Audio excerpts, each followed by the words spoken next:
નમસ્કાર વિદ્યાર્થી મિત્રો, હું છું પીએમ સર. શ્રી ગણેશ ક્લાસીસમાં દરેક વિદ્યાર્થીનું સ્વાગત છે. વિદ્યાર્થી મિત્રો, આજે આપણે સિરીઝનો જે લાસ્ટ વિડીયો છે એટલે કે સિરીઝ નંબર 5 જે બોર્ડમાં પૂછાયેલા મોસ્ટ આઈએમપી વીએસક્યુ છે અને હા જે અકાઉન્ટિંગને લગતા છે. હવે જો અકાઉન્ટ્સ તમારા માટે ખૂબ જ ઇમ્પોર્ટન્ટ સબ્જેક્ટ છે અને આમાં ઘણા બધા વિદ્યાર્થીઓને ડાઉટ સોલ્વિંગ હોય છે એટલા માટે.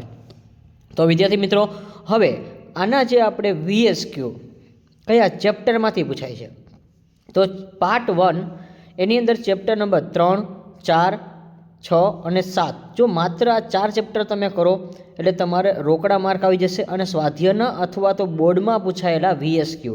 તો આપણે પહેલાં બોર્ડમાં પૂછાયેલા વીએસક્યુનું સોલ્યુશન કરી નાખી તો તમને ખબર પડશે કે કઈ રીતે વીએસક્યુ પૂછાય છે. ત્યાર પછી પાર્ટ 2માંથી ચેપ્ટર નંબર 2, 5 અને 6. તો જો 5મું અને 6ઠું ચેપ્ટર તમારા માટે ઇમ્પોર્ટન્ટ છે કારણ કે એમાંથી લગભગ બે વીએસક્યુ પૂછાશે.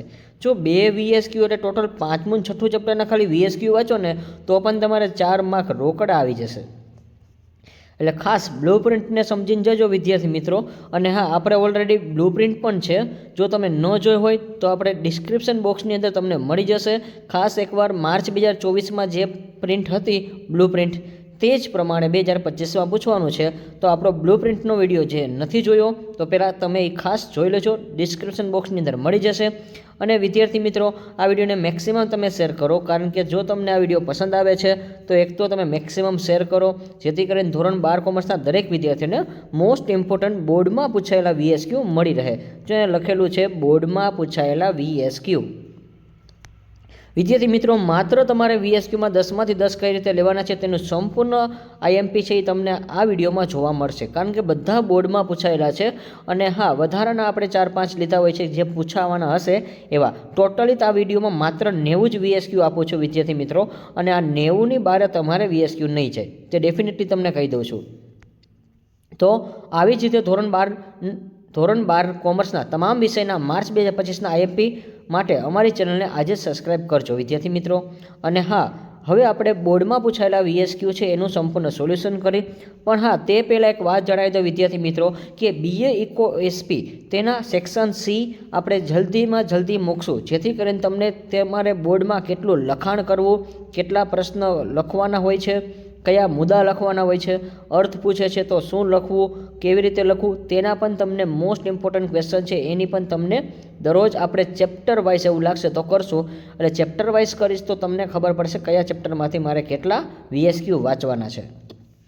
તો વીએસક્યુ અને ત્યાર પછી આપણે આવશે આ જે 2 માર્કના ક્વેશ્ચન છે તેનું સોલ્યુશન આપણે ઝડપી લાવશું જેથી કરીને તમને ખબર પડે કે માગ્યા મુજબ અથવા તો ટૂંકમાં ઉત્તર હોય તો શું લખવું અને શું ન લખવું. તો વિદ્યાર્થી મિત્રો, હવે આપણે ઝાઝો સમય નથી બગાડતા અને હવે આપણે શરૂઆત કરીએ. અને હા, વિડીયોના એન્ડ સુધી તમે બન્યા રહેજો. માત્ર તમારે ખાલી વિડીયો જોવાનો છે.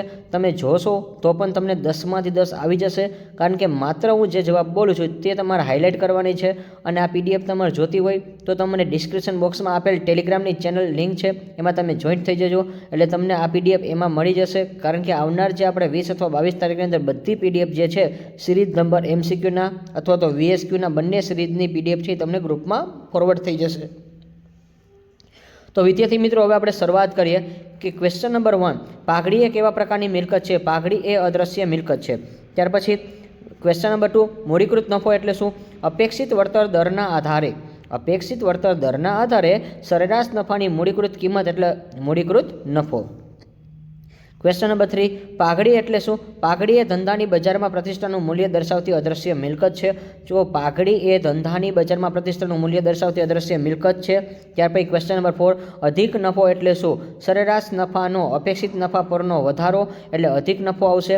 ક્વેશ્ચન નંબર 5, અધિક નફાનું સૂત્ર જણાવો. હવે જો વ્યાખ્યા આવડે તો સૂત્ર આવડી જ જાય કારણ કે સરેરાશ નફો માઇનસ અપેક્ષિત નફો અને માત્ર વ્યાખ્યામાં વધારો શબ્દ લખી નાખો. ક્વેશ્ચન નંબર 6, પાઘડી પાકાસરના મથાળામાં કયા મથાળા હેઠળ દર્શાવવામાં આવે છે? પાઘડી પાકાસરમાં મિલકત લેણા બાજુ બિનચાલુ મિલકતના મથાળા હેઠળ દર્શાવવામાં આવે છે. મોસ્ટ ઇમ્પોર્ટન્ટ વીએસક્યુ છે વિદ્યાર્થી મિત્રો, માર્ચ 2025માં પણ આવી શકશે એટલે ખાસ તૈયારી કરીને જજો કે પાઘડી પાકાસરમાં કયા મથાળા હેઠળ દર્શાવવામાં આવે છે? મિલકત લેણા બાજુ બિનચાલુ મિલકતના મથાળા હેઠળ. પછી ક્વેશ્ચન નંબર 7, મૂડીકૃત નફાનું સૂત્ર જણાવો. મૂડીકૃત નફો બરાબર સરેરાશ નફો ડિવાઇડેડ અપેક્ષિત વળતરનો દર ગુણ્યા 100. ત્યાર પછી ક્વેશ્ચન નંબર 8 ત્યાગનું પ્રમાણ એટલે શું તે કેવી રીતે શોધવામાં આવે છે?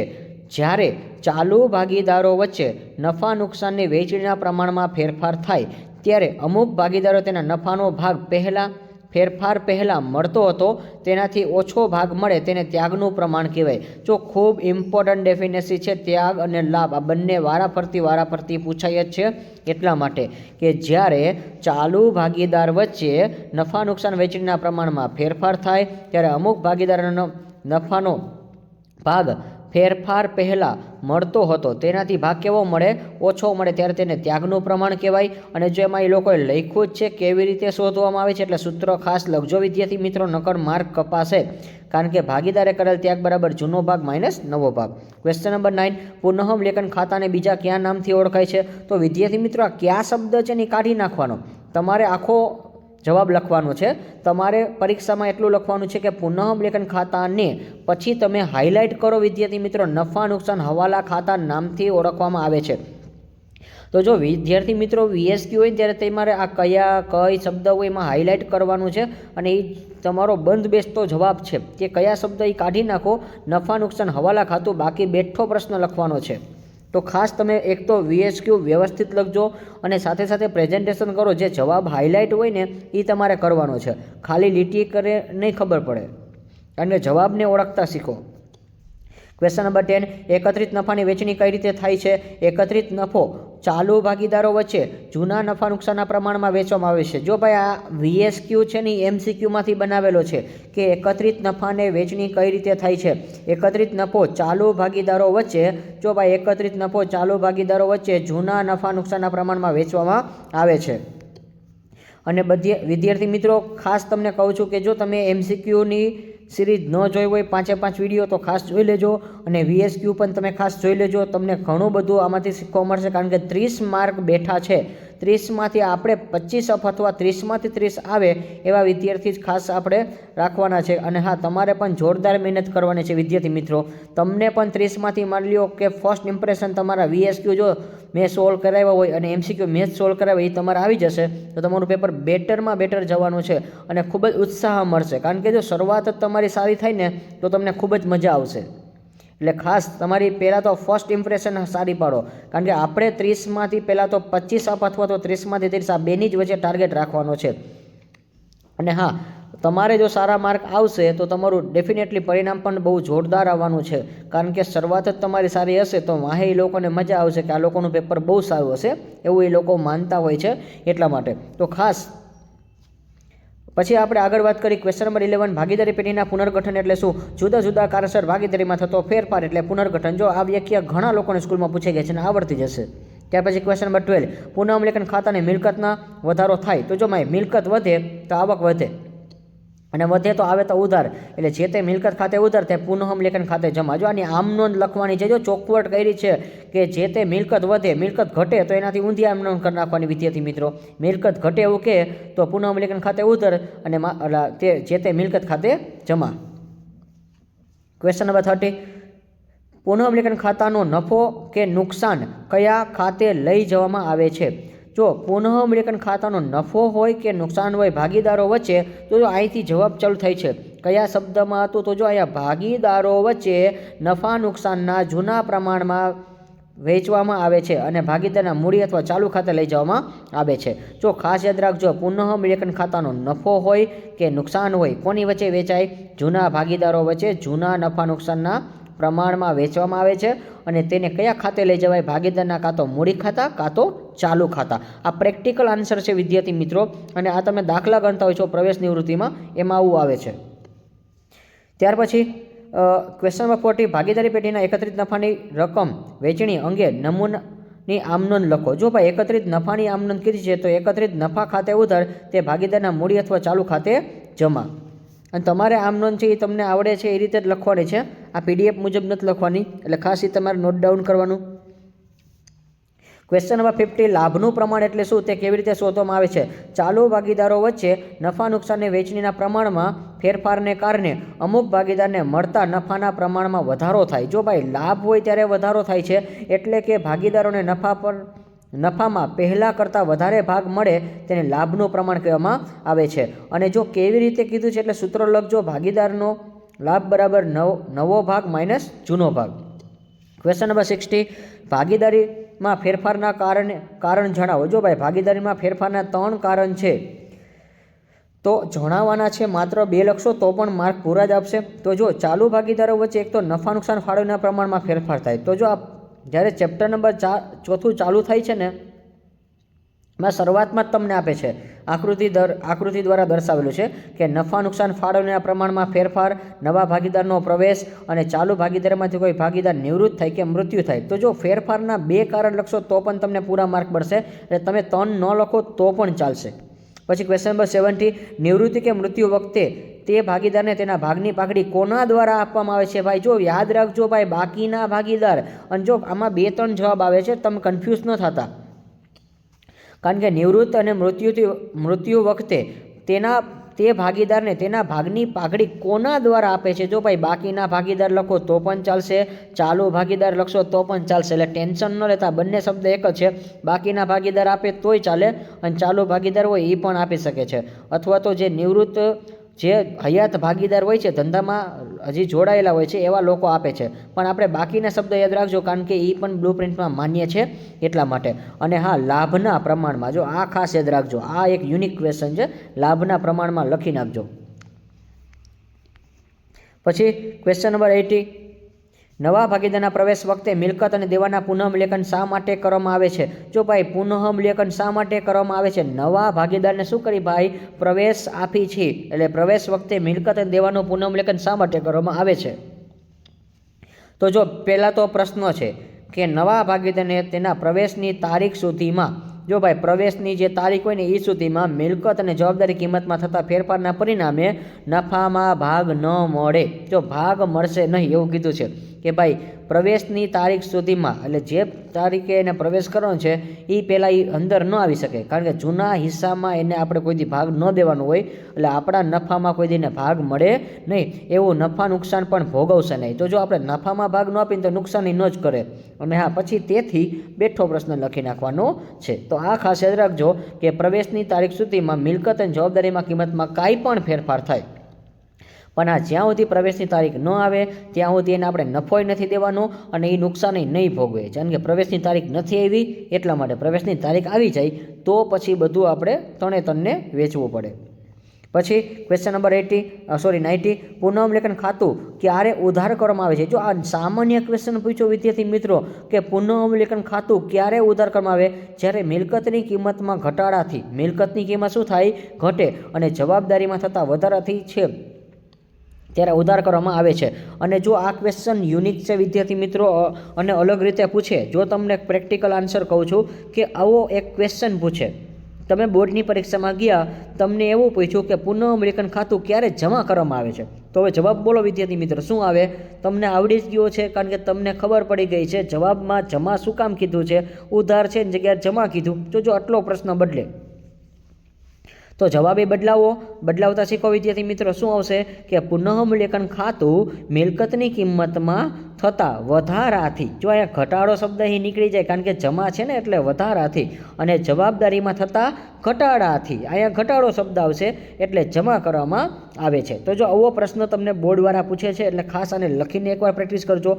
આ બેમાંથી એક ક્વેશ્ચન છે અગત્યનો છે, અને આ ક્વેશ્ચન છે અગત્યનો છે વિદ્યાર્થી મિત્રો. મેં બંને રીતે તમને સમજાવેલા છે. આઈ હોપ કે તમને ખબર પડી હશે કે તમે જે વાંચો છો એ મુજબ પૂછાય છે, પરંતુ તમને પરિવર્તન કરે તો પણ તમને આન્સર હવે આવડી જશે. ક્વેશ્ચન નંબર 20, પાઘડી અંગે હિસાબી ધોરણમાં 26માં આપેલ જોગવાઈ જણાવો. હિસાબી ધોરણ 26માં આંતરિક રીતે ઊભી કરેલી પાઘડીને મિલકત તરીકે ચોપડે દર્શાવી શકાય નહીં. જો ભાઈ આ હિસાબી ધોરણ 26ની જે પાઘડી છે ને એ આપણી આંતરિક રીતે ઊભી કરેલી પાઘડી છે, એટલે એને પાઘડીને મિલકત તરીકે ચોપડામાં કોઈ દર્શાવાય નહીં, કારણ કે આપણી પોતાની હોય ને એટલા માટે. અને આનો MCQ મોસ્ટ ઇમ્પોર્ટન્ટ છે, તમને એ પૂછાવાનો છે. ત્યાર પછી ક્વેશ્ચન નંબર 21, નવા ભાગીદારને મળતા કોઈ પણ 2 હક આપો. જો ભાઈ 2 કીધું તો ભાઈ 2 જ લખજો. એક તો નફામાં ભાગ મળે, એક તો મિલકતમાં ભાગ મળે. ભવિષ્યનો નફો હોય ને એમાં ભાગ મળે અને મિલકતમાં ભાગ મળે. Question number 22, 2. ભાગીદારની નિવૃત્તિ વખતે પેઢીના ચોપડે દર્શાવેલ જૂની પાઘડીની હિસાબી અસર સમજાવો. જો ભાઈ અહીંયા તમારે હિસાબ એટલે આમ નોંધ જ કરવાની છે કે બધા ભાગીદારના મૂડી ખાતે ઉધાર તે પાઘડી ખાતે જમા, કારણ કે જૂની પાઘડી છે તો જૂની પાઘડી હંમેશા જમા થશે, એટલે બધા ભાગીદારના મૂડી ખાતે ઉધાર. 23. નિવૃત્ત થતાં ભાગીદારને ચૂકવવાની બાકીની રકમ પર ભાગીદારની કરારમાં ઉલ્લેખ ન હોય તો કેટલા ટકા વ્યાજ. જો ભાઈ જ્યારે લોન શબ્દ હોય અને વ્યાજ શબ્દ હોય ત્યારે 6% કરી નાખવાનું, અને જ્યારે મૂડી શબ્દ આવે ત્યારે કાંઈ નહીં. જો ખાસ યાદ રાખજો, આ 3 શબ્દ યાદ રાખજો, લોન હોય અને વ્યાજ હોય. તો જો આ રકમ આ જે પ્રશ્ન છે એમાં વ્યાજ શબ્દ છે છેલ્લે, કેટલા ટકા વ્યાજ. ખાલી વ્યાજ પૂછ્યું હોય ને તો 6% વ્યાજ. તમારે આખો જવાબ લખવાનો છે વિદ્યાર્થી મિત્રો. તમે મારી જેમ ભૂલ ન કરતા, કારણ કે હું પરીક્ષા નથી આપતો, મેં આપી દીધી છે એટલે, અને તમારે આપવાની છે. તમારે પૂર્ણ જવાબ લખવાના છે. આ તો તમને જ્યારે સહેલું લાગે ને એટલે મેં ટૂંકમાં જવાબ લખ્યા છે. ત્યાર પછી એટલે જો લોન ઉપર વ્યાજ આપે તોય 6%, વ્યાજ હોય તોય 6%, પણ આ મૂડી પર વ્યાજ કે ને મૂડી શબ્દ આવે ત્યારે કાંઈ નહીં એવું લખી નાખજો. અને આનો MCQ મોસ્ટ ઇમ્પોર્ટન્ટ છે, પૂછવાનો છે. ત્યાર પછી 24. નવા ભાગીદારને કયા હેતુસર ભાગીદારી પેઢીમાં દાખલ કરવામાં આવે છે. જો ભાઈ આપણે નવાને શું કામ હા પાડી કે ધંધામાં આવ. એક તો ચાલુ ભાગીદારી પેઢીમાં વધુ મૂડીની જરૂરિયાત હોય. એક તો જો આપણે પૈસાની જરૂરિયાત હોય એટલે મૂડીની જરૂરિયાત હોય ત્યારે આપણે હા પાડી કે નવા ભાગીદારને આપણે ઇન્ક્લુડેડ કરી. પછી ચાલુ ભાગીદારી પેઢીમાં વધુ સંચાલકીય શક્તિની જરૂર હોય. જો આપણે મેનેજમેન્ટ ન કરી શકતા હોય અને અથવા તો આપણી પાસે ખામી હોય તો આપણે નવા વ્યક્તિને ગોતી જેને સંચાલન આવડતું હોય, એની શક્તિનો આપણે ઉપયોગ કરીએ. અને કાં તો કોઈ ભાગીદાર નિવૃત્ત થાય કાં તો મૃત્યુ થાય. તો આમાંથી 2 જ લખવાના છે, બધા ન લખતા. 25. નવા ભાગીદારને પેઢીમાં કેવી રીતે પ્રવેશ મળે છે. જો બધા જ ચાલુ ભાગીદારીની સંમતિ હોય ને ત્યારે નવા ભાગીદારને પેઢીમાં દાખલ કરાય. જો યાદ રાખજો ભાઈ, બધા ભાગીદારની સંમતિ હોય ને તો દાખલ કરાય, બાકી કરાય નહીં. એટલે જો ખાસ સામાન્ય ક્વેશ્ચન છે, બધા જ ચાલુ ભાગીદારોની સંમતિ હોય પછી બેઠો પ્રશ્ન લખી નાખવાનો છે, બીજું કાંઈ કરવાનું નથી. 26. પુનઃઅવલોકન ખાતું ક્યારે જમા કરવામાં આવે છે. જો ભાઈ જમા કીધું છે તો ખાસ યાદ રાખજો, જ્યારે મિલકતોને કિંમતમાં થતા વધારાથી જવાબદારીમાં એટલે ઘટાડાથી કરવામાં આવે છે. અને ઓલરેડી આ ક્વેશ્ચન મેં તમને કરાવી દીધો છે. આપણે ક્વેશ્ચન નંબર જોઈ, કયો ક્વેશ્ચન હતો વિદ્યાર્થી મિત્રો જુઓ ઉપર. ક્વેશ્ચન નંબર 19નો જે હતો એ સેમ જુઓ. પુનઃઅવલોકન ખાતું ક્યારે ઉધાર કરવામાં આવે છે. એમાં હું બોલ્યો હતો કે ભાઈ આ ક્વેશ્ચન તમને ફેરવીને પૂછે, અને જો આપણે નીચે લીધો જ છે અને બોર્ડવાળાએ પૂછ્યો તો જ વિદ્યાર્થી મિત્રો જુઓ 26મો. તો તમને હવે જો અમુક પ્રેક્ટિકલ ક્વેશ્ચનની ખબર પડવી જોઈએ. ભાઈ 27. નવા ભાગીદારે શા માટે તેના ભાગની પાઘડી આપવી જરૂરી છે. નવા ભાગીદારને તેના ભવિષ્યના નફામાં ભાગ લેવાના હકથી પેઢીમાં આપે છે. જો ભાઈ એને ભવિષ્યમાં ભાગ જોતો હોય ને એટલે એ પાઘડી આપે, અને તે બદલ પાઘડી પેટેને રકમ આપવી પડે છે. એટલે જો પાઘડી એટલે શું ભાઈ, કાં તો એને પૈસા દેવા પડે છે. એટલે જો પ્રતિષ્ઠિત વ્યક્તિ હોય ને એનું નામ આપણે ઉપયોગ કરી. દાખલા તરીકે આપણો ધંધો હોય છે તો એમાં આપણે કોઈ વ્યક્તિનું સારું એવું નામ હોય ને એને આપણે બોલાવી, તો એવા વ્યક્તિ આપણી પાસે આવે ને તો આપણે નામનો ઉપયોગી કરી શકીએ. પરંતુ જેની પાસે નામ ન હોય ને એવા વ્યક્તિ પાસે આપણે પાઘડી પેટે રકમ લેવાની, પણ રોકડમાં લેવાની. કેમાં લેવાની? રોકડમાં. પછી 28. પેઢીના વિસર્જન સમયે વિસર્જન ખર્ચ કોણે ભોગવવાનો હોય છે. જો ભાઈ કોણે કીધું છે તો જો ભાઈ પેઢીનો વિસર્જન ખર્ચ છે એ સામાન્ય રીતે પેઢી પોતે જ ભોગવે, બીજું કોઈ ન ભોગવે. કોણ ભોગવે? સામાન્ય રીતે પેઢી પોતે જ ભોગવે છે. પછી 29. ભાગીદારી પેઢીના વિસર્જનની રીત જણાવો. જો ભાઈ વિસર્જનની રીત, સામાન્ય વિસર્જન, અદાલત દ્વારા વિસર્જન.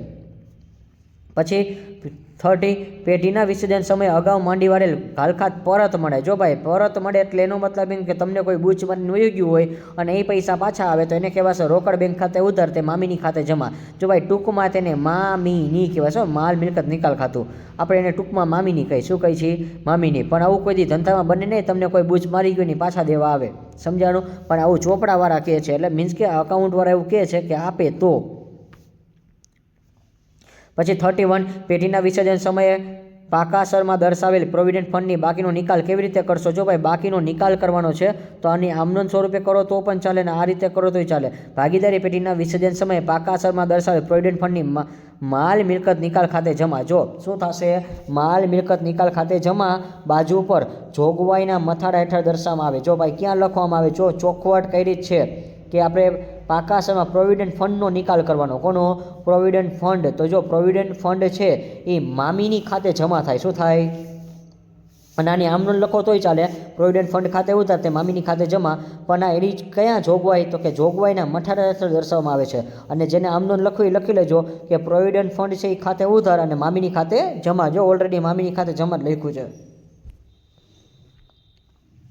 32 મરજિયાત એટલે કે સ્વૈચ્છિક વિસર્જન એટલે શું? જો ભાઈ મરજિયાતનું બીજું નામ પૂછે. જો હજી સુધી કોઈથી પૂછ્યું નથી બોર્ડવાળાએ કે મરજિયાત વિસર્જનનું નામ આપો, તો મરજિયાત વિસર્જનનું બીજું નામ શું છે? સ્વૈચ્છિક છે. યાદ રાખજો, આવો યુનિક VSQ બનશે, કારણ કે હજી સુધી કોઈથી પૂછ્યો નથી એટલા માટે. પેઢીના બધા જ ભાગીદારો સર્વસંમતિથી ગમે તે સમયે પેઢીનું વિસર્જન થઈ શકે છે, તેને મરજિયાત અથવા સ્વૈચ્છિક વિસર્જન કહેવામાં આવે છે. જો ભાઈ પેઢીના બધા જ ભાગીદારો સર્વસંમતિથી ગમે તે સમયે પેઢીનું વિસર્જન ગમે ત્યારે કરી શકે તેને મરજિયાત અથવા સ્વૈચ્છિક વિસર્જન કહેવામાં આવશે. પછી 33 ભાગીદારી પેઢીનું વિસર્જન એટલે શું? જો ભાઈ અહીંયા પેઢીનું વિસર્જન કીધું છે. કેનું કીધું છે? પેઢીનું. કાયદાકીય દ્રષ્ટિએ પેઢીનું અસ્તિત્વ કાયમી માટે મટી જાય. જો ભાઈ આ યાદ રાખજો, કાયદાની દ્રષ્ટિએ પેઢીનું અસ્તિત્વ કાયમી માટે જ્યારે મટી જાય ત્યારે પેઢીનું વિસર્જન થયું કહેવાય છે. જો ભાઈ ખાસ યાદ રાખજો, કાયદાની દ્રષ્ટિ, કોની દ્રષ્ટિ? કાયદાની દ્રષ્ટિએ પેઢીનું અસ્તિત્વ કાયમી માટે મટી જાય ત્યારે પેઢીનું વિસર્જન થઈ કહેવાય છે. જો પેઢી બંધ થઈ જાય ને તો પછી ભાગીદાર ન વધે, એટલે એવું યાદ રાખજો. અને એનો તફાવત એ પૂછાય એવો છે. અને આ વખતે વિસર્જન ચેપ્ટરમાંથી થિયરી પૂછવાના છે વિદ્યાર્થી મિત્રો 3 માર્કની.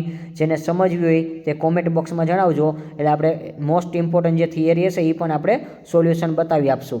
પછી 34 માલ મિલકત નિકાલ ખાતાને બીજા કયા નામથી ઓળખવામાં આવે છે? જો ભાઈ સંપાદન ખાતું કહેવાશો.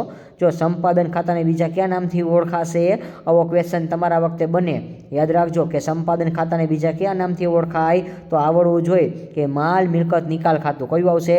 માલ મિલકત નિકાલ ખાતું. પછી 35 પત્નીની સ્ત્રીધનમાંથી આપેલ લોનની ચૂકવણી ક્યારે થાય? જો ભાઈ પત્નીની સ્ત્રીધનમાંથી એટલે પોતાના અંગત નાણાં, દાખલા તરીકે આપણી પત્ની એટલે મીન્સ કે પત્ની પોતાના અંગત નાણાં લઈ આવે તો પેઢીમાંથી પેઢીને આપેલ લોનની ચૂકવણી પછી પેઢીના ત્રાહિક દેવાની સાથે ચૂકવાય. તમે કોઈને લોન ચૂકવી દો ને તે પછી કોઈને બીજા દેવા એટલે તમારે કોઈને દેવાના છે તો એવા વ્યક્તિની સાથે જ આને ચૂકવી દેવાનું. આને પછી વધારે લાંબો ટાઈમ નહીં રાખવાનું. ભલે પત્ની આપણી હોય પણ કે લોનના પૈસા છે તો આપણે નિયમિત રીતે પત્નીને દઈ જ દેવાના, કારણ કે એના અંગત નાણાં છે એટલા માટે. અને આ VSQ મોસ્ટ ઇમ્પોર્ટન્ટ છે પત્નીવાળો, તમારા વખતે પણ શક્યતા રહેશે આવી શકશે. પછી ભાગીદારી પેઢીનું વિસર્જનનો અર્થ લખો. જો ભાઈ પેઢીનું વિસર્જન કીધું છે પણ આ ભાગીદારી પેઢી નથી કીધું, અહીંયા ખાલી ભાગીદારીનું વિસર્જન કીધું છે. તો જો ભાગીદારીનું વિસર્જન કે અને ભાગીદારી પેઢી, તો પેઢી શબ્દ હોય ત્યારે દ્રષ્ટિ યાદ રાખવાનું. શું રાખવાનું? તો અહીંયા છે 33 જ્યારે પેઢીનું વિસર્જન કે ત્યારે દ્રષ્ટિ યાદ રાખવાનું છે. અને હા, હવે ખાલી અહીંયા શું કીધું છે? ભાગીદારીનું વિસર્જન, કે ભાગીદારના પ્રવેશ, નિવૃત્તિ અને મૃત્યુને કારણે ભાગીદારનું સ્વરૂપ બદલાય છે. જો ભાઈ પ્રવેશ થાય, કાં તો નિવૃત્ત થાય અથવા મૃત્યુને કારણે ભાગીદારનું શું થાય છે? સ્વરૂપ બદલાય છે અને ભાગીદારો બદલાય છે, પરંતુ પેઢીનું વિસર્જન થતું નથી. તેથી તેને ભાગીદારનું વિસર્જન કહેવાય. જો વિસર્જન થાય પણ માત્ર ભાગીદારનું થાય, એમાં પેઢી બંધ કરતા નથી. અને આનો તફાવત છે એ 2 માર્કમાં આ વખતે 3 માર્કમાં પૂછાવાનો છે. ભાગીદારીનું વિસર્જન અને ભાગીદારી પેઢીનું વિસર્જન, અથવા તો સામાન્ય પદ્ધતિ, પ્રથમ પદ્ધતિ અને બીજી પદ્ધતિનો તફાવત એ પૂછાશે. ત્યાર પછી હવે અહીંયા આપણે જો બીજા ભાગના જે છે એ ચાલુ થશે વિદ્યાર્થી મિત્રો. પહેલા ભાગના માત્ર 36 છે, 36 કરી નાખજો એટલે તમારા 5 થી 6 ગુણ પાકા છે વિદ્યાર્થી મિત્રો.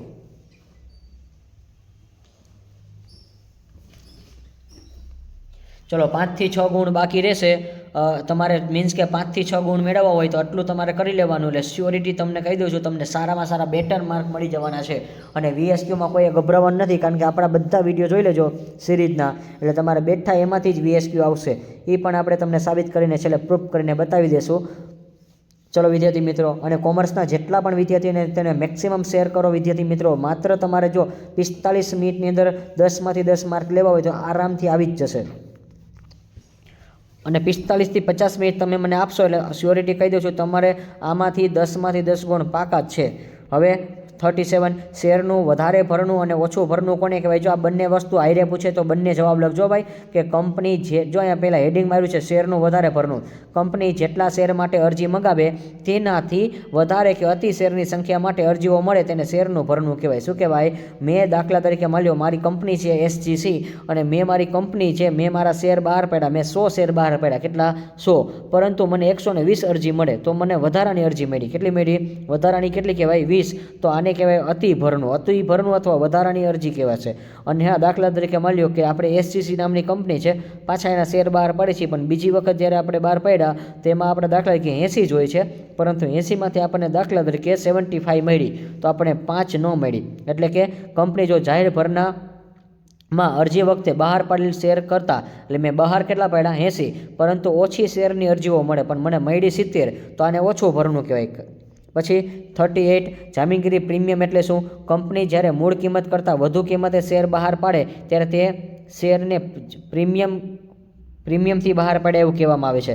જો આ કેવું કહેવાય? દાખલા તરીકે આપણી કંપની છે SGC, એમાં 100 રૂપિયા શેરનો ભાવ છે. કેટલા રૂપિયા છે? 100 રૂપિયા. પરંતુ આપણે 100 રૂપિયાની જગ્યાએ હું એમ કહું કે ભાઈ 120 રૂપિયાનો શેર વેચો. કેટલાનો? 120નો. તો જો ખરેખર મારી મૂળ કિંમત કેટલી છે? 100 રૂપિયા, પણ મેં વધુ કિંમતે બહાર પાડ્યા. તો વધુ એટલે શું? 20 રૂપિયા મેં પ્રીમિયમ લીધું, એટલે કુલ હું લોકો પાસે 120 રૂપિયા લઈશ તો આ પ્રીમિયમના 20 રૂપિયા એક્સ્ટ્રા કહેવાશે અને આને કહેવાશે મૂડી નફો. આવો MCQ છે વિદ્યાર્થી મિત્રો, જોઈ લેજો. પછી 39 કંપનીને શેરના જાહેર ભરણા માટે કોની સંમતિ લેવી પડે? જો ભાઈ અહીંયા સેબીની આવશે. શું આવશે? સેબી. અને તમારે આખું નામ નથી લખવાનું વિદ્યાર્થી મિત્રો, કારણ કે security exchange board of India છે એ SPCCમાં પૂછાય છે એટલા માટે લખ્યું છે, અથવા BAમાં પણ વારંવાર પૂછાય છે એટલા માટે તમને લખી દીધું છે કે ભાઈ હારે ક્યારેક તમને સ્પેલિંગ ભૂલાઈ જાય તો પ્રોબ્લેમ ન પડે. પછી 4040 હાલના કંપની ધારાના નિયમ પ્રમાણે કંપની શેર દીઠ ઓછામાં ઓછી કેટલી કિંમતે શેર બહાર પાડે છે? જો ભાઈ MCQમાંથી બનાવેલો છે, માત્ર 1 રૂપિયો. જો MCQમાંથી બનાવેલો છે, વિચાર કરો એ લોકો MCQમાંથી તમને VSQ પૂછે, એટલે MCQ ખાસ વાંચીને જાજો. પછી 41 શેરની પ્રમાણસર ફાળવણી એટલે શું? જો ભાઈ પ્રમાણસર શેર ફાળવણીના દાખલા એ મોસ્ટ ઇમ્પોર્ટન્ટ છે અને આપણે બહુ જ જલ્દ આપણે બધા જ લોકોને બહુ જ જલ્દ છે આપણે IMP છે આ જે બાકી છે અકાઉન્ટના દાખલા પણ આપણે આપી દેશું અને સ્ટેટના પણ IMP દાખલા આપણે પ્રોવાઈડ કરી જ દેશું. પછી જ્યારે કંપનીએ બહાર પાડેલા શેર કરતાં વધારે શેરની અરજીઓ આવે ત્યારે શેરની અરજદારને પ્રમાણે કરેલ અરજી સામે અમુક શેર મંજૂર કરવામાં આવે તેને શેરની પ્રમાણસર શેર ફાળવણી કહેવાશે. જો શું કીધું? જ્યારે કંપનીએ બહાર પાડેલા શેર કરતાં વધારે શેરની અરજીઓ આવે, દાખલા તરીકે મેં બહાર કેટલા પાડ્યા હોય એનાથી મને વધારે અરજીઓ આવે ત્યારે શેર અરજદારોને તેમની અરજી સામે અમુક રકમ શેર મંજૂર કરવામાં આવે. પણ જો અરજીની સાથે સાથે હું મંજૂરી કરી લઉં તો અરજીને મંજૂરી બે એકસાથે કરું ને તેને પ્રમાણસર શેર ફાળવણી કહેવાશે. પછી 42 શેર જપ્તી એટલે શું? જ્યારે કોઈ શેર હોલ્ડર તેને ધારણ કરેલ શેર પર ભરવાની થતી કોઈ હપ્તાની રકમ નિયત સમય મર્યાદામાં કંપનીને ન ચૂકવે તો કંપની આર્ટિકલ ઓફ એસોસિએશનની જોગવાઈને આધીન શેર જપ્ત કરે છે અને આ કાર્યવાહીને શેર જપ્તી કહેવાશે.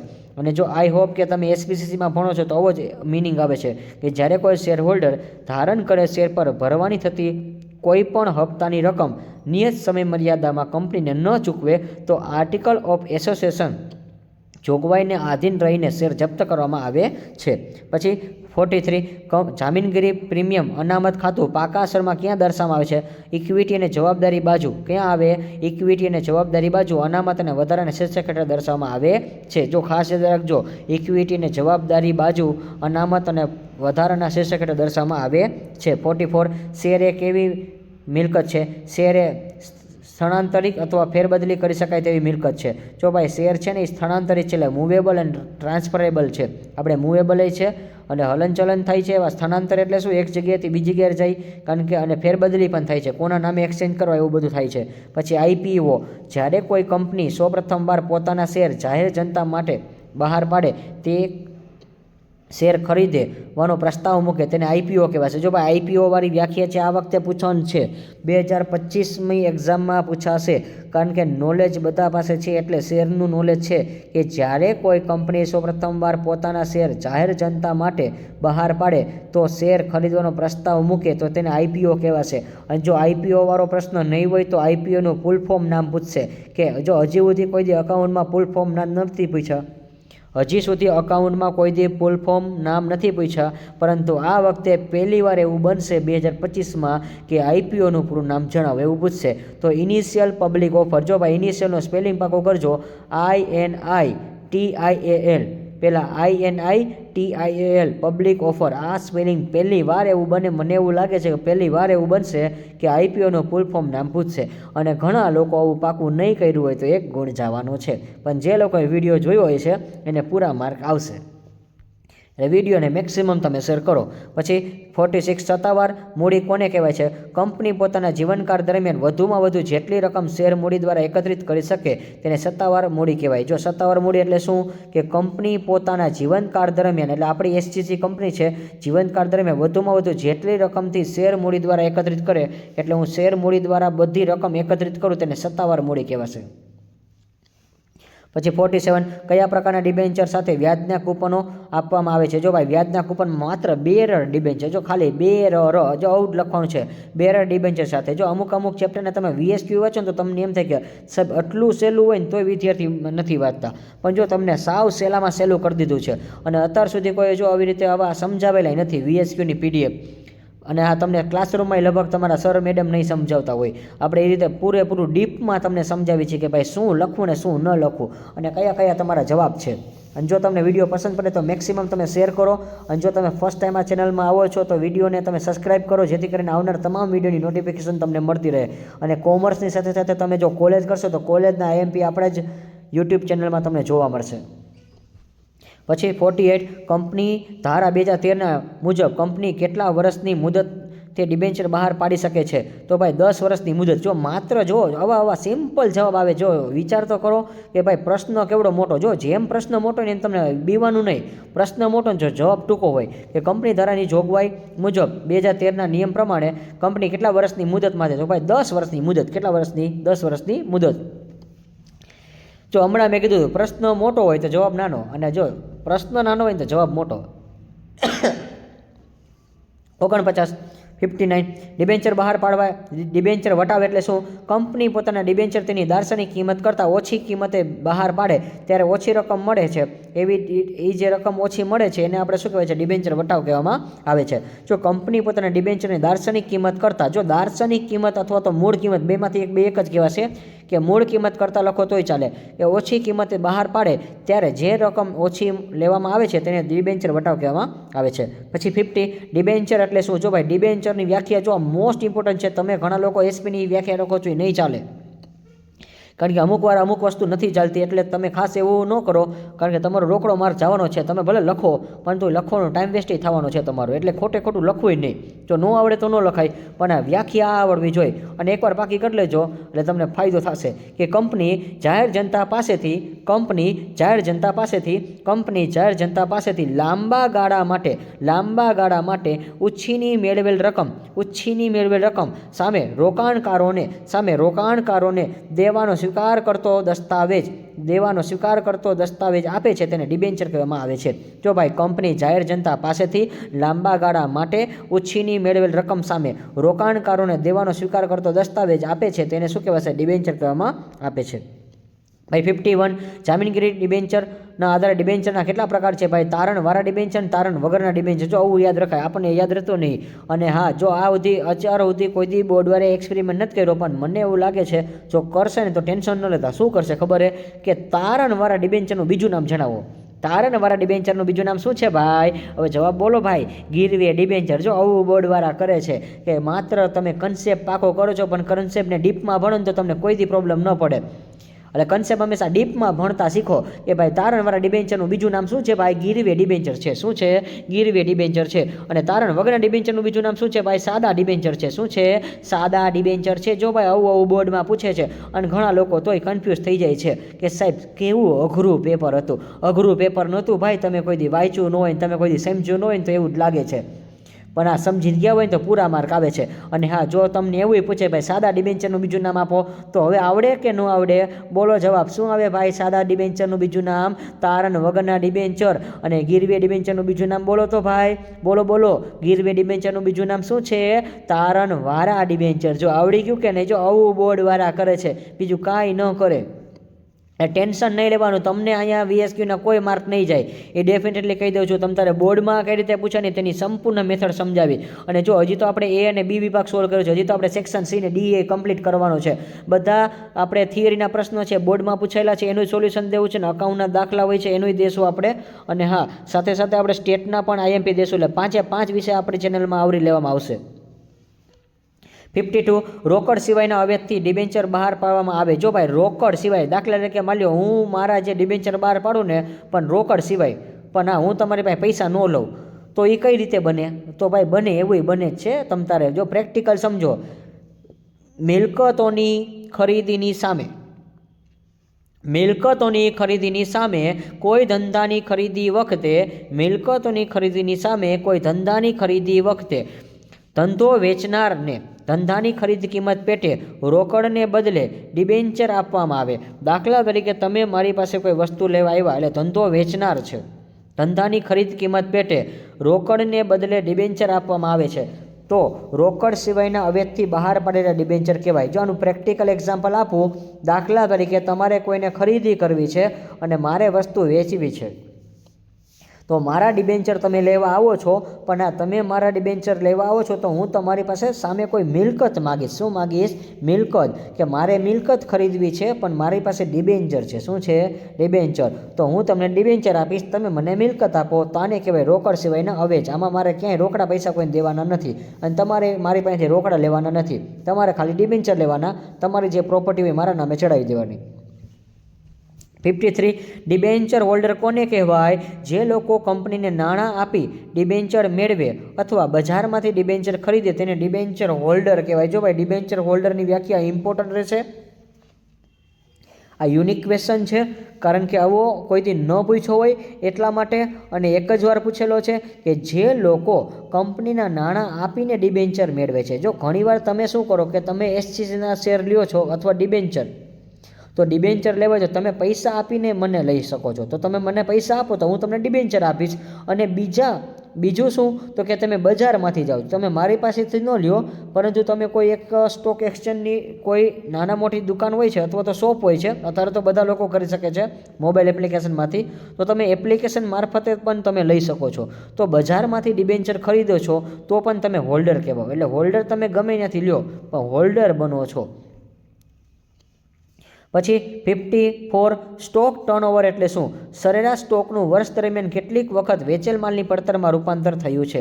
જો ભાઈ આ ક્વેશ્ચન ખાસ યાદ રાખજો, અને ઘણા લોકોને એવા ચેપ્ટર નથી આવડતા, કારણ કે આ સ્ટોક ટર્નઓવર જે ચેપ્ટર છે એ તમારું બહુ અઘરું ચેપ્ટર છે અને ઘણા લોકો સ્કૂલવાળા નથી કરાવતા. તો ન કરાવે તો કાંઈ નહીં ભાઈ, VSQ તો કરો. અને VSQ 2 પૂછાવાના છે. કેટલા પૂછાવાના છે? 2. કે સ્ટોક ટર્નઓવર એટલે શું? સરેરાશ સ્ટોકનું વર્ષ દરમિયાન કેટલીક વખત વેચેલ માલની પડતરમાં રૂપાંતર થયું હોય તેને તેનું વેચાણ થયું હોય તેને સ્ટોક ટર્નઓવર કહેવામાં આવે છે. એટલે આપણે વર્ષ દરમિયાન કોઈ પણ વસ્તુનું વેચાણ કરી અને એ હંમેશા બાદ કરી વેચેલ માલની પડતરમાં રૂપાંતર થાય પછી એનું વેચાણ કરવામાં આવે છે, તેને કહેવાશે સ્ટોક ટર્નઓવર. પછી 55 સધરતાના ગુણોત્તરો જણાવો. જો ભાઈ સધરતાના ગુણોત્તરો જણાવવો છે તો જો આવા સામાન્ય ક્વેશ્ચન હોય છે, તમે ચેપ્ટર જોઈને નામ જોઈને બી ન જતા, અને જેને વાંચન નથી કર્યું એવા લોકો ટેન્શન ન લેતા. તમે આ વિડીયો જોશો ને તો તમને આરામથી બધું આવડશે કે ભાઈ સધરતાના ગુણોત્તર કોણ છે, તો કે માલિકી ગુણોત્તર, ભાઈ કુલ માલિકી ગુણોત્તર આવશે, કુલ મિલકત અને દેવાના ગુણોત્તર આવશે, દેવા ઇક્વિટીના ગુણોત્તર, વ્યાજ આવરણના ગુણોત્તર. આમાંથી 2 નામ યાદ રાખશો ને તોય ચાલશે. સધરતાના ગુણોત્તર કયા કયા છે ભાઈ? માલિકીના ગુણોત્તર અને મિલકત અને દેવાના ગુણોત્તર. આ યાદ રાખજો. દેવા ઇક્વિટીના ગુણોત્તર અને વ્યાજ આવરણના ગુણોત્તર. તો જો ભાઈ વ્યાજ આવરણનો ગુણોત્તર યાદ રહેશે, માલિકી યાદ રહેશે, દેવા ઇક્વિટી યાદ રહેશે. જો કે 4 યાદ જ રહી જાય, પણ 2 તો યાદ રાખજો ભાઈ, 2 યાદ રાખો તો પણ ચાલશે.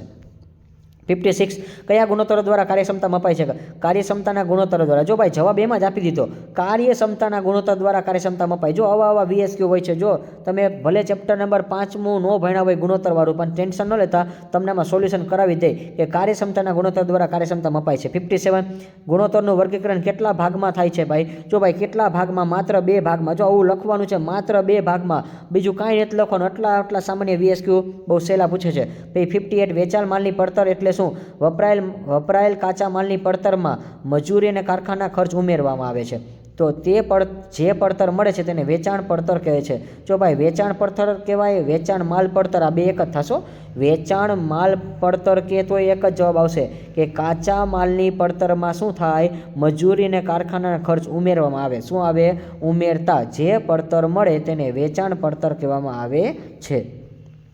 59 વ્યાજ આવરણ ગુણોત્તરો વધુ સારો છે કે ઓછો? તો જો ભાઈ સારો છે કે ઓછો આવું જણાવવાનું છે. વ્યાજ આવરણનો ગુણોત્તર એ સારો કહેવાય. શું કહેવાય?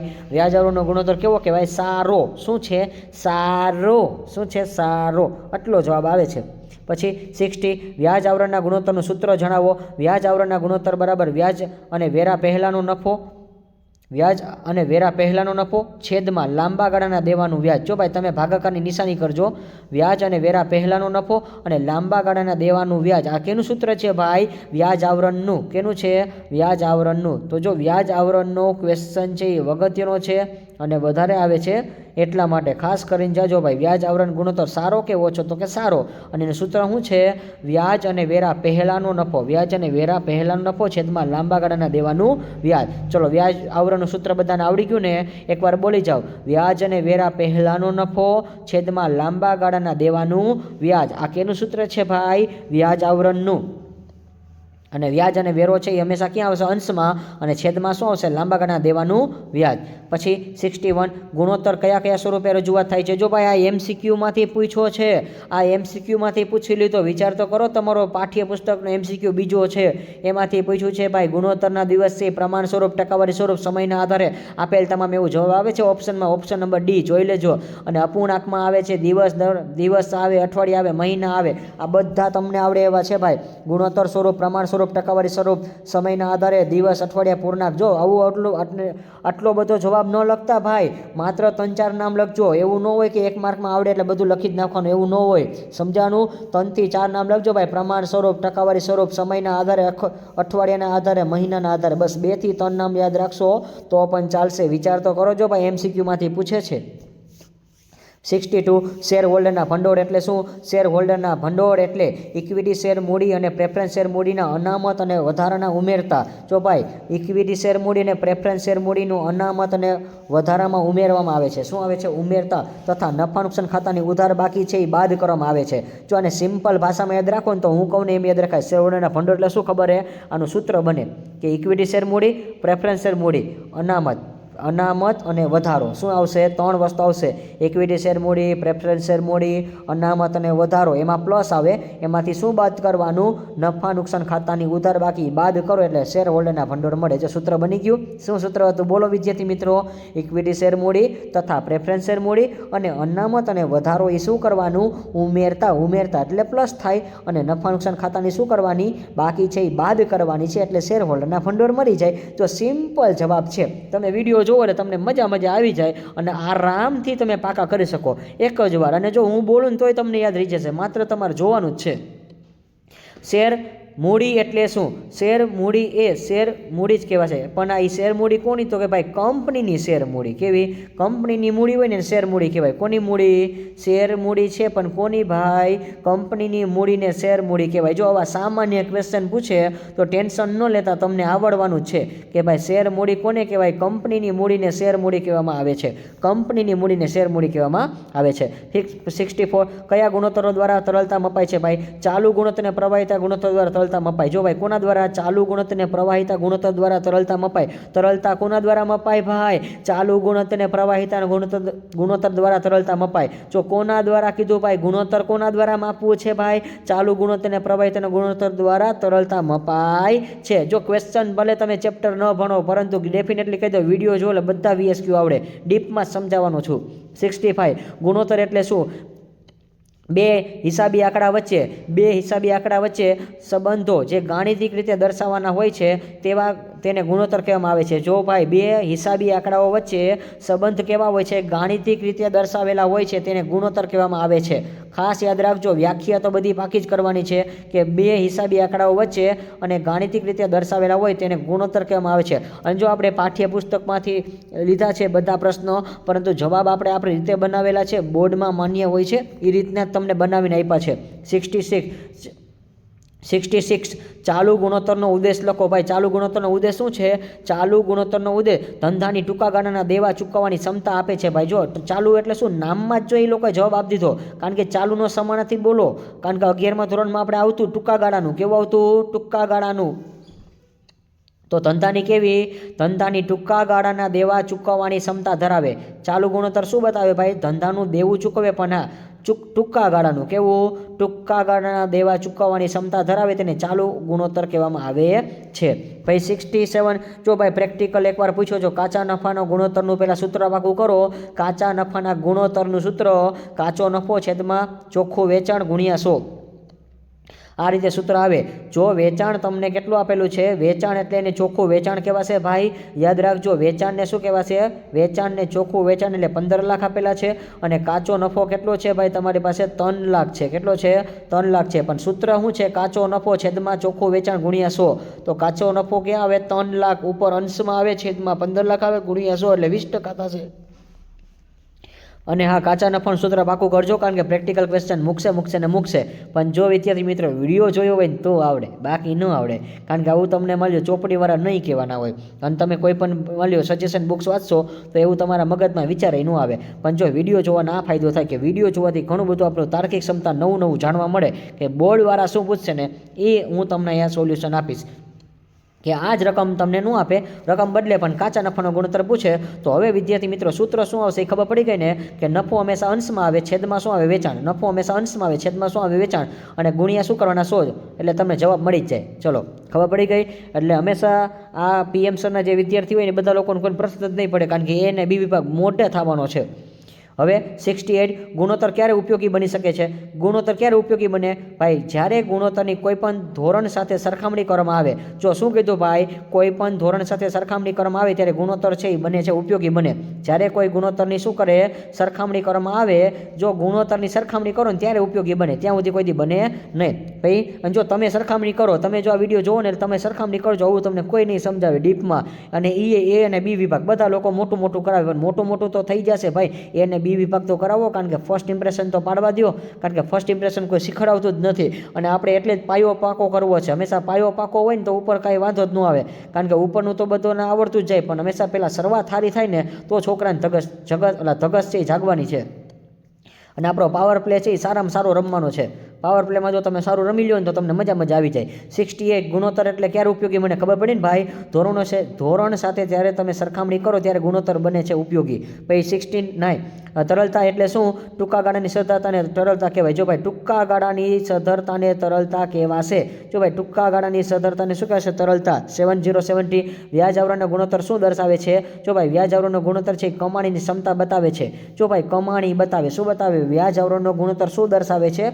ઘણીવાર મોટા જવાબ આવે છે, પણ બ્લુ પ્રિન્ટ પ્રમાણે જો આટલો જવાબ લખશો તોય ચાલશે. કમાણીની ક્ષમતા બતાવે. શું બતાવે ભાઈ? કમાણીની ક્ષમતા બતાવે. વ્યાજ આવરણનો ગુણોત્તર એ શું બતાવે? કમાણીની ક્ષમતા બતાવે. આટલો જવાબ લખશો તો પણ ચાલશે. 71 ચાલુ ગુણોત્તરને સામાન્ય કેટલો હોવો જોઈએ? 2:1 હોવો જોઈએ. જો ભાઈ 2:1 સ્ટોક ફેરફાર ધન અને હોય તો વેચેલ માલની પડતરમાં ઉમેરાય કે બાદ થાય? જો ભાઈ સ્ટોક ધન છે તો હંમેશા વેચેલ માલની પડતરમાં ઉમેરાય. જો ફેરવીને પૂછે કે સ્ટોક છે એ ઋણ હોય, જો નીચે આપેલો જ છે ટેન્શન ન લેતા, અને ઉમેરાય કે બાદ થાય તો હંમેશા યાદ રાખજો ઋણ હોય તો બાદ થાય અને ધન હોય તો પ્લસ થાય. અને વિદ્યાર્થી મિત્રો જો હવે આ થિયરીનો ક્વેશ્ચન છે તમને પાછો એકવાર સમજાવું છું, અને હા આના MCQ પણ તમને આવડી જશે. અને આમાંથી ઘણું બધું પૂછાશે. જો હું તમને ખાલી આ થિયરી એકવાર કરાવું છું. રોકડ પ્રવાહમાં એક થિયરી છે આપણી બનાવેલી છે, શોર્ટકટ ટ્રીક છે એટલા માટે. તો જો રોકડ પ્રવાહ ઘણા લોકોને અઘરું લાગે છે, પણ તમે ટેન્શન ન લેતા, કારણ કે તમારે 4 માર્ક લેવા હોય ને તો આ કરજો. 4 માર્ક કઈ રીતે? 2 માર્ક MCQમાં ને 2 માર્ક VSQમાં. બેઠા અપાવી દઈશ. ખાલી મને તમે 4 મિનિટ આપો, વધારાની 4 મિનિટ આપીશ એટલે હું તમને આ જો પ્રશ્ન કરાવીશ ને એમાંથી જ ક્વેશ્ચન આવશે. તો જો પહેલું, રોકડ પ્રવાહમાં કેટલી રીત હોય છે? તો તમે કહો ભાઈ, તમને MCQ વાંચ્યા હોય તો યાદ હોય કે રોકડ પ્રવાહમાં કેટલી રીત છે? 3 રીત છે. જો કઈ રીત? જો હું 1 માર્કમાં કહું. પહેલી રીત A, કામગીરીની પ્રવૃત્તિમાંથી રોકડ પ્રવાહ. B, રોકાણ પ્રવૃત્તિમાંથી ઉદ્ભવતો રોકડ પ્રવાહ. અને C શું છે ખબર? નાણાકીય પ્રવૃત્તિમાંથી ઉદ્ભવતો રોકડ પ્રવાહ. જો મળી ગઈ. ચલો 1 માર્ક કમ્પ્લીટ થઈ ગયો. શું કીધું? રોકડ પ્રવાહમાં કેટલી રીત છે ભાઈ? પહેલાં તો બોલો કેટલી છે? 3 છે. MCQમાં પૂછાય. જો છે MCQ વાંચ્યું હોય ને તો યાદ હશે, અને વિડીયો જોયો હોય ને તો યાદ હશે કે ભાઈ રોકડ પ્રવાહમાં કેટલી રીત છે? 3 રીત છે.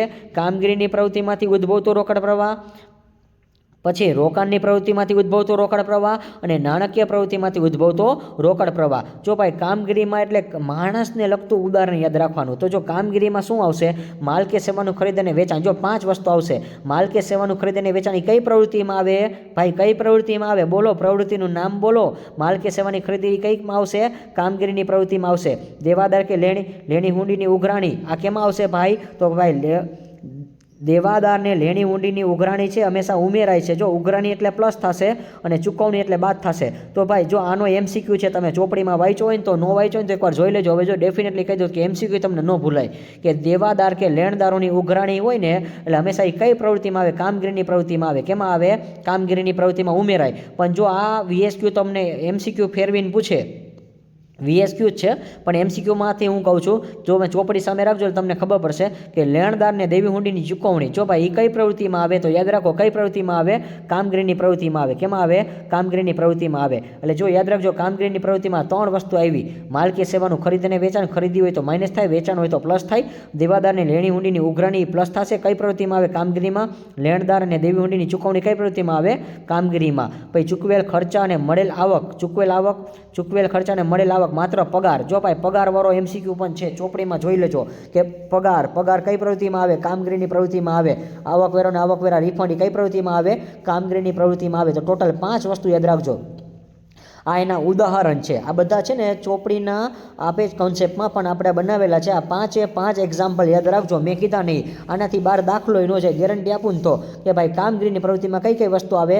માલ કે સેવાનું ખરીદ વેચાણ. દેવાદારને લેણદારની ઉઘરાણી પ્લસ થાય. લેણદારને દેવી હુંડીની ચૂકવણી. ચૂકવેલ ખર્ચાને મળેલ આવક. એ શું થશે? ધંધાકીય પ્રવૃત્તિ. માત્ર પગાર જ આવશે, બીજું કાંઈ નહીં આવે. અને આવકવેરા રિફંડ. તો જો આના બધા MCQ તમને નીચે હમણાં ફટાફટ સોલ્વ થઈ જશે અને VSQ એ સોલ્વ થઈ જશે. જો આના MCQ અને VSQ આ 3 પ્રવૃત્તિમાંથી જ પૂછાય છે.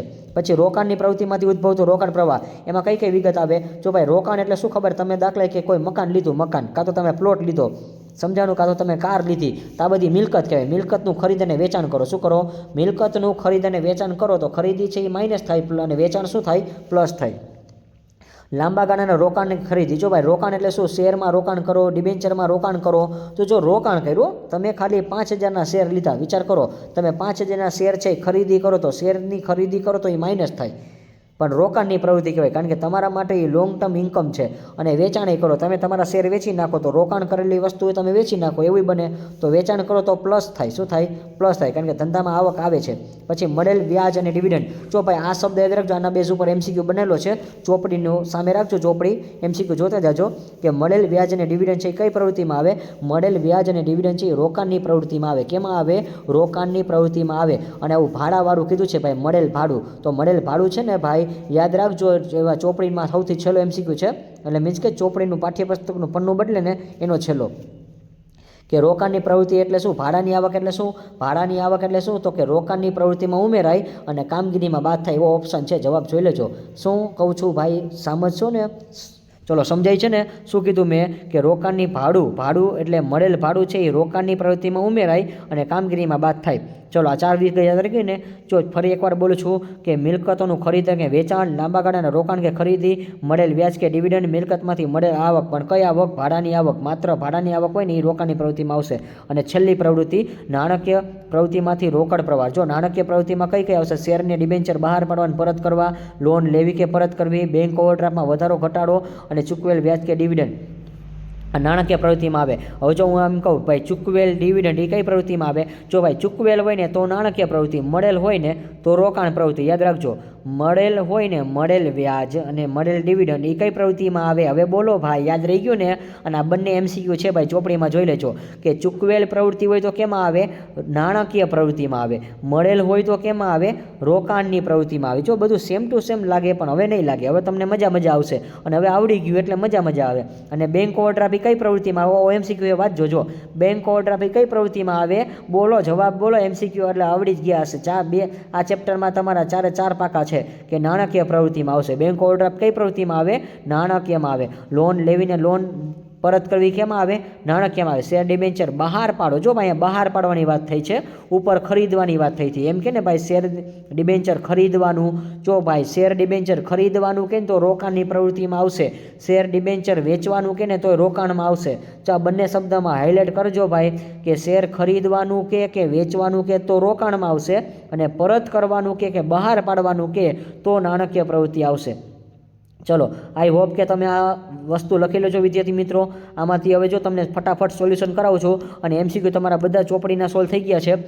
હવે જો અહીંયા કીધું છે કામગીરીની પ્રવૃત્તિ એટલે શું? ધંધાની ઉપજના સર્જનની મુખ્ય પ્રવૃત્તિ. જો ભાઈ ધંધાના ઉપજ એટલે આવક માટેની સર્જન પ્રવૃત્તિ ધ્યાનમાં લેવાની, જે રોકાણ અને નાણાકીય પ્રવૃત્તિની નથી.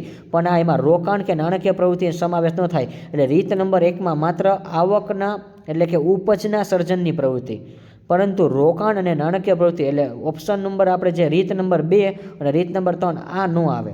પછી રોકડ પ્રવાહ એટલે શું?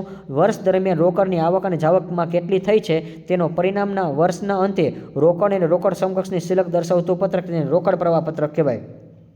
જો ભાઈ પત્રકની વાત કરી છે, વર્ષ દરમિયાન આવક અને જાવકની કેટલી થઈ છે તેના પરિણામોના વર્ષના અંતે રોકડ અને રોકડ સમકક્ષની શિલક દર્શાવતું પત્રક તેને રોકડ પ્રવાહ કહેવાય. જો આજે જ આપણું નવું બજેટ બહાર પડ્યું છે, તો આજે બજેટ જે બહાર પડ્યું છે એ ભૂતકાળના આંકડાને ધ્યાનમાં લઈને વર્તમાનનું બજેટ બનાવતા હોય છે, અને ભવિષ્યમાં કઈ કઈ વસ્તુનું કઈ રીતે લમસમ રાખવું એ પણ એ લોકો વિચારતા હોય છે.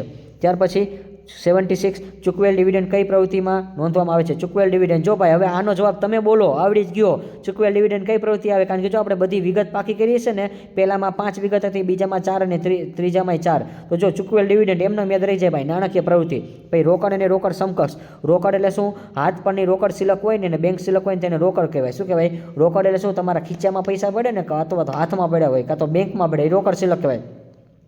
અને રોકડ સમકક્ષ એટલે શું? ટૂંકા ગાળાના ઉચ્ચ પ્રવાહિતા ધરાવતા હોય તેને ટૂંકા ગાળાના ઉચ્ચ પ્રવાહિતા ધરાવતા એને રોકડ સમકક્ષ કહેવાશે. પછી 78 સામાન્ય અનામતનો વધારો ક્યાં નોંધવામાં આવે છે? સામાન્ય અનામતનો વધારો કામગીરીમાં પત્રકમાં નોંધવામાં આવે. જો ભાઈ સામાન્ય અનામત છે ને એ વ્યક્તિ હારે સંબંધ છે, અને અનામત હંમેશા વ્યક્તિનું જોઈએ, એટલે કામગીરીની પ્રવૃત્તિની જોગવાઈ હેઠળ નફામાં ઉમેરાશે. પછી 79 રોકાણની પ્રવૃત્તિ એટલે શું? રોકાણની પ્રવૃત્તિ એટલે લાંબા ગાળાની મિલકત અને રોકાણનું ખરીદ અને વેચાણ, જે રોકડ અને રોકડ સમકક્ષનો સમાવેશ ન થાય.